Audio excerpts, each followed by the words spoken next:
This program contains graphic material, including offensive language. Viewer discretion is advised. Memphis. It's known for blues, barbecue, and something else. Memphis is rough, man. It's real.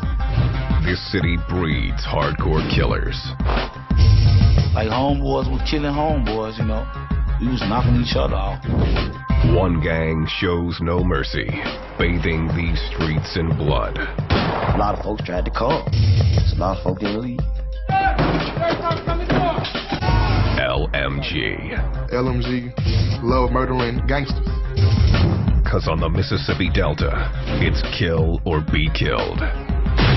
It's like an imaginary story, but it ain't. It's a death story, it's a death trap.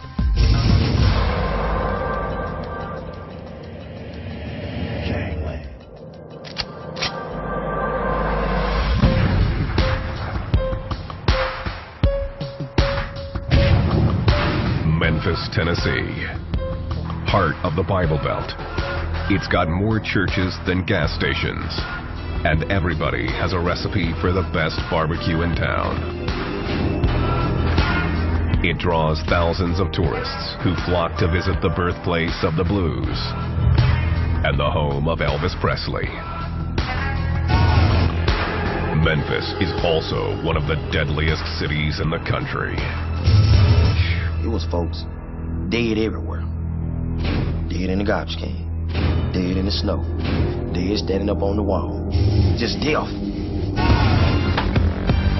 In 2007, according to the FBI, Memphis was the most violent city in the nation, with more than 1,200 violent crimes per 100,000 residents.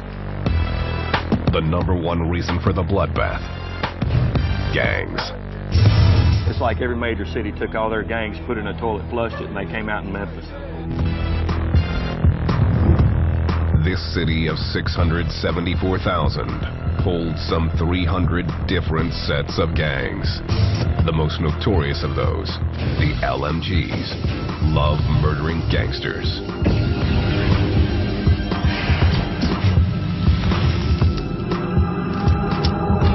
The attitude that they were above everybody else. It caused them to really having to back up their attitudes. We liked the attention. We drew attention. We did things on our own, and we did things our way. The gang started in Lemoyne Gardens Housing Project. Located on the city's south side, the gang made it synonymous with murder. I done seen folks get shot all kinds of ways. 1 bullet, 2 bullets, 3 bullets, 4 bullets, 5 bullets, dead. It's like survival of the fittest. You know, just gotta watch your back. The LMGs also made the gardens extremely dangerous for outsiders who dared to enter the area. You come through there, you gotta know somebody. You don't know nobody? I'm telling what's been happening to you. And that's for real. 28-year-old D'Angelo Bills grew up in the garden.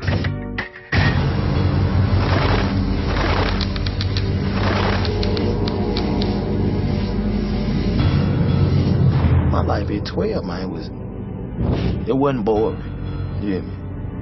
Back then, I loved it. Skipping school, smoking weed, shooting dice, shooting guns in the air. It was crazy. His LMG crew calls him wild for good reason. He's been shot 17 times. I got holes everywhere in my body. You know what I'm saying? And I got them in direct places that will kill you. In the head, in the chest, in the heart, in the stomach, in the leg, in arteries. Wild has lost feeling in almost his entire body. You can see this part right here numb. This is the only feeling I got right here in my body. You hear me? Right here. One shooting took place when Wild was hanging on his front porch, and a group of strangers appeared on his block.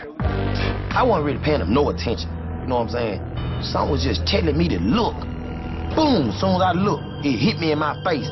Wild was shot in a hail of gunfire. One bullet lodged above his eye.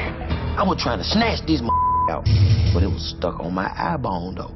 You hear me? Wild took off running as bullets chased him. One hitting him in the hand, another in the back. My back was hurting so bad because the bullet was on my spinal cord. To this day, Wild doesn't know why the men went after him. It's just part of life in this project. I'm more gun. What you expect? You hear me? I'm hated by a lot of people.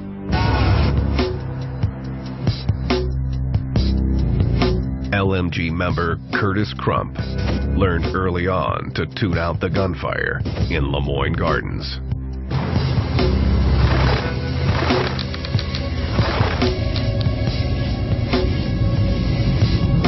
If you're in the park playing basketball, a couple guys got to shooting on the drive, I just kept on playing basketball because it wasn't nothing new to me. As long as I ain't get shot, I'm all right. Curtis was raised to believe in God and the Bible, but the lure of fast money trumped his religious upbringing. You see drugs, you see people with nice cars, you see different other females, and once I picked up on it, man, the church life couldn't tell me nothing, my mama couldn't tell me nothing. Curtis was only 10 when he joined the LMGs. He started as a lookout, then quickly moved into selling drugs. He soon gained notoriety in the garden. I was doing anything to get my name out there. That's Curtis. Oh, he from the gun. Oh, he's straight.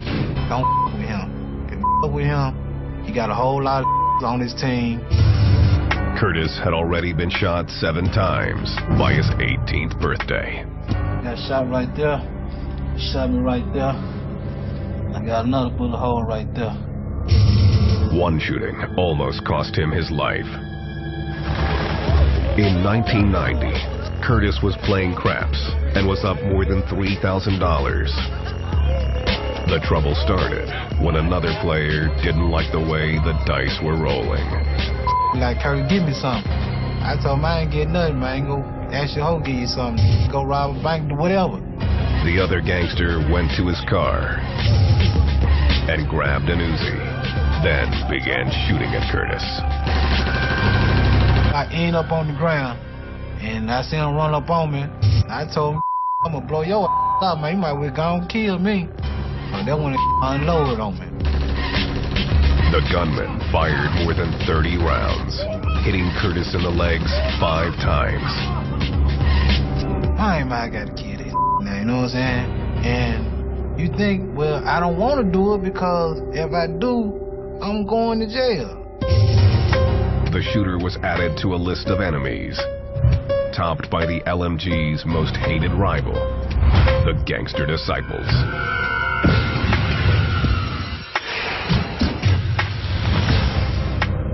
The two gangs have battled for control of the Memphis streets for years. It traces back to the LMG's most revered leader, George Hewlett, a.k.a. G-Train.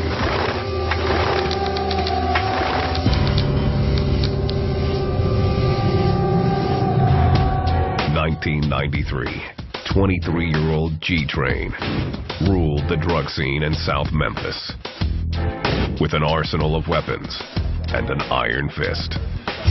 He was like Sammy the Sam. I mean, everywhere he went, he had 2 or 3 guns. To fellow gang members, G-Train was invincible and could not be brought down. He got shot. He still out the next day. Run around. He was never scared of nothing. He went anywhere he wanted to go.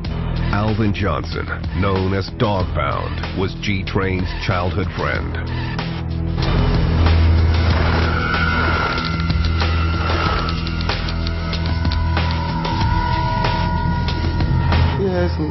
He had enemies. He had a lot of enemies. G-Train's biggest enemy was a local gangster disciple leader named Daryl Jordan, a.k.a. Cowboy. It all started with the rumor that Cowboy had jumped the little brother of a high-ranking LMG member. Cowboy had robbed him. You know what I'm saying? Took his money, took his dope. So they disrespectful, you know what I'm saying? Cowboy was also disrespecting the LMGs by selling drugs on their turf. a crime punishable by death. Cowboy, Daryl Jordan, had violated the lines of demarcation. It was Train's turf. There was no question about who ran that area of town. Cowboy was smoking weed with two friends in a parking lot near the Lemoyne Gardens project.